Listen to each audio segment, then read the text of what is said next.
Police officer Kanwar Lal ಆಗಿ ವೇಷ ಹಾಕೊಂಡವ್ರಿಗೆಲ್ಲ ಈ ಕನ್ವರ್ನ್ ಗಂಡದೆ ಬರಕ್ ಸಾಧ್ಯವಿಲ್ಲ.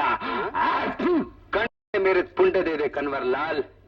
ನಿನಗೆ ಗಂಡದೆ ಇರೋದಾದ್ರೆ ಹೇಳು, ಈ ಪುಂಡದ ಪರೀಕ್ಷೆ ಎಲ್ಲಿ ನಡಿಬೇಕು ಅಂತ. ಒಪ್ಪದೆ ಪೊಲೀಸ್ ಮಗನೇ, ನೀನು ಗಂಡಾಗಿದ್ರೆ ನಿಮ್ಮಪ್ಪನ ಮಗನಾಗಿದ್ರೆ ಬೇರೆಲ್ಲೂ ಬೇಡ, ಹಲ್ಕಟ್ ಲಾಲನ್ ಕ್ಲಬ್ಗೆ ಹೋಗಿ ನಿಂತ್ಕೋ, ನಾನ್ ಕನ್ವರ್ ಅಂತ. ಕುತ್ತೆ ಕನ್ವರ್ ಲಾಲ್ ಬೋಲೋ. ನಿಂತ್ಕೊಳ್ಳೋದೆ ಮಾತ್ರ ಅಲ್ಲ ಕನ್ವರ್ ಲಾಲ್, ಈ ನಿನ್ ವೇಷದಲ್ಲಿ ಹೋಗಿ ನಿನ್ ಜೊತೆ ಅವ್ರನ್ನೆಲ್ಲ ನಿನ್ ಜೊತೆಲೆ ಜೈಲಿಗೆ ತಳ್ತೀನಿ. It's A charge. ಜ್ಞಾಪಕ ಇಟ್ಕೋ ಆಫೀಸರ್, ನೀನು ಮೇಲ್ ಕಾಣೋ ತರಗೆಲೆಯನ್ನು ಉದುರಿಸ್ಬೋದು, ಬೇರೆ ಕೈ ಹಾಕಿದ್ಯೋ ಬಪಾನ ನಿನ್ ತಲೆ ಕಚಕ್. ಆಫೀಸರ್, ನೀನ್ 100 ಜನ್ಮ ಎತ್ತಿದ್ರು ಈ ಕನ್ವರ್ ಲಾಲ್ ಆಗಕ್ ಸಾಧ್ಯವಿಲ್ಲ.